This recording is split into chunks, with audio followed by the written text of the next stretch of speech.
Saygıdeğer protokol, kıymetli katılımcılar, sözlerime başlamadan Türkiye Cumhuriyeti Kültür ve Turizm Bakanımız Mehmet Nuri Ersoy'un ve Vakıflar Genel Müdürümüz Sinan Aksu Bey'in selamlarını ileterek konuşmama başlamak istiyorum.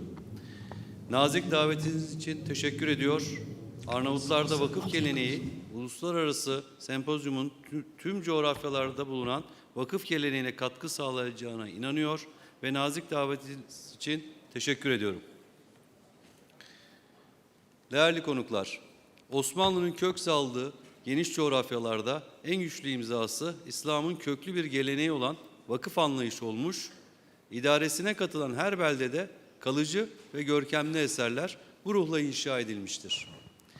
Bizler Vakıflar Genel Müdürlüğü olarak Türk İslam vakıf kültür varlıklarını koruma, yok olanların aslını uygun olarak yeniden inşa etme, vakıfların hayır şartlarını yerine getirme ve en önemlisi de vakıf mirasını për të zbatuar kushtet e bamirësisë së vakëve dhe mbi të gjitha për të transmetuar këtë trashëgimi të brezat të ardhshme. Për një këtë tregëshimi kulturore nuk është thjesht një strukturash historike të mbetura nga e kaluara, ajo është një amanet shpirtëror i dedikuar shoqërisë dhe një pjesë e gjallë e kujtesës sonë kolektive. Duke ndjekur këtë çast që nga viti 2013 e deri më sot, kemi përfunduar restaurimin dhe ringjalljen e 40 objekte të trashëgimisë së vakfeve në Ballkan, duke u kthyer atyre identitetin e tyre origjinal. Ndërkohë, punimet tona vazhdojnë edhe në 3 objekte tjera. Në vitin 2026, brenda mundësive buxhetore, planifikojmë të punojmë për ringjalljen edhe të 8 objekteve të tjera të vakëfit.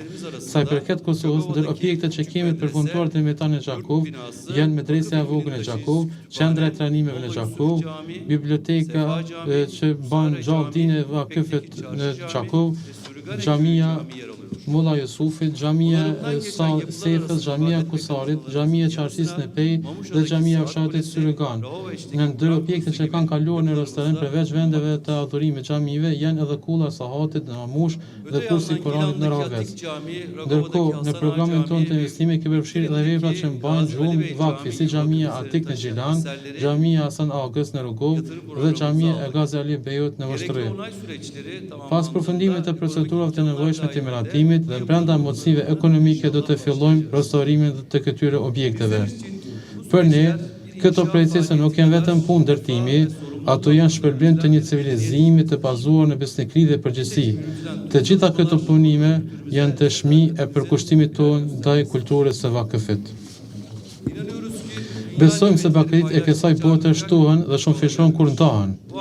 Në këtë kuptim, do të theksoj se ndërtëria e përgjithshme e vakëfeve ka kthyer një traditë që çdo vit të organizojë treza iftari. Vitin e kaluar në këto treza ju bashkua edhe Kosova dhe siç e dini, gjatë muajit Ramazan kemi organizuar iftarin në Prishtinë, Gjilan dhe Prizren, duke ndarë sofrën me vëllezërit tonë të çmuar në Kosovë.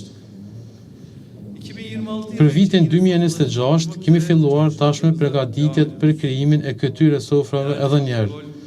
Të nderuar protokoll, të nderuar mysafirë. Në mbyllje të fjalës time, uroj që ky simpozium të hap horizonte të reja mendimi dhe të kontribuojë në përpjekjen për ujitjen e trashëgimit sonë të përbashkët. Falenderoj të gjithë partnerët për mundin dhe angazhimin e tyre. Ju përshëndes me respekt dhe uroj lidhjen shpirtërore ndërmjet Republikës së Turqisë dhe jush të mbetet e përhershme.